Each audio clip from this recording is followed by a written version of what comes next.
وظیفہ میں خوش آمدید کہتے ہیں۔ اللہ تعالیٰ سے امید کرتے ہیں آپ خیریت سے ہوں گے، اور یہ دعا کرتے ہیں جہاں رہیں خوش رہیں، سلامت رہیں، مسکراہٹیں بکھیرتے رہیں۔ ویور بہت سے ہمارے سامنے ایشوز ہیں، اور بعض احباب نے ہمیں یہ کہا کہ جس طرح پاکستان کے اندر حکومت نے اسمبلیاں جو ہے تعدیل کر دی گئی ہیں، اور انہوں نے کہا کہ کوئی ایسا وظیفہ بتایا جائے تاکہ پوری قوم اس وظیفے کو پڑھے، اور جب 90 دن کے بعد الیکشن آئیں یا آج سپریم کورٹ کا فیصلہ آنے والا ہے، اس میں سے جو بھی ہو وہ ملک کے لیے بہتر ہو، قوم کے لیے بہتر ہو، اور جتنے بھی عالم اسلام کے ممالک ہیں، ظاہر ہے کہ پاکستان ان کے اندر الحمدللہ فرسٹ پوزیشن پہ ہے، ان سب کے لیے بہتر ہو۔ تو مجھے یہ کہا کہ ایسا وظیفہ بتائیں تاکہ جتنے بھی لوگ ہیں نئی حکومت کی تمنا رکھتے ہیں یا پرانی حکومت سے خوش ہیں، ایسا وظیفہ بتائیں کہ اس وظیفے کو وہ پڑھیں اور نئی حکومت قائم ہونے تک وظیفے کو جاری رکھیں،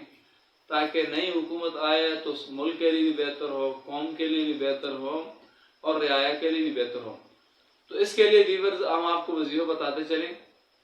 اور اس سے پہلے یہ ریکویسٹ کرتے ہیں کہ اس چینل کے اوپر نئے ہیں، پہلی دفعہ آپ دیکھ رہے ہیں تو پلیز آپ اس چینل کو سبسکرائب کر دیں، ساتھ ہی بیل کے بٹن کو پریس کر دیں، اور نئی حکومت بننے تک اس ویڈیو کو آپ شیئر کرتے رہیں، اس کے بعد بے شک آپ اس کو سٹاپ کر دیں۔ تو آج سے نئی حکومت بننے تک آپ نے اس دعا کو، اس وظیفے کو کثرت کے ساتھ پڑھنا ہے۔ اس کا ترجمہ میں آپ کو بتاؤں گا، اور اسکرین کے اوپر بھی آپ کو یہ نظر آئے گا۔ ویور کرنا اس طرح ایسے آپ نے یہ پڑھنا ہے کہ اللہم لا تسلط علینا من لا یرحمنا ولا یحافظک فینا، کہ اے اللہ ہم پر ایسے حکمران مسلط نہ فرما جو ہم پر رحم نہ کریں اور ہمارے بارے میں تجھ سے ڈرنے والے نہ ہوئے۔ ترمذی شریف کی یہ روایت بھی ہے۔ اور ایسے حکمرانوں کے بارے میں ہر بندہ یہ دعا کرتا ہے کہ اللہ ایسے حکمران آئیں کہ جو عوام کے بارے میں اللہ تعالیٰ سے ڈرنے والے ہوں، یعنی اپنی رعایا کا خیال رکھنے والے ہوں، اللہ تعالیٰ سے ڈرنے والے ہوں۔ کیونکہ حدیث پاک میں آتا ہے کہ جس شخص کو قاضی یا حکمران بنا دیا جائے تو اس کا مطلب یہ ہے کہ اس شخص کو بغیر چھری کے ذبح کر دے۔ یہ بہت بڑی ذمہ داری ہوتی ہے کہ کسی کا حکمران بننا، کسی کا سردار بننا،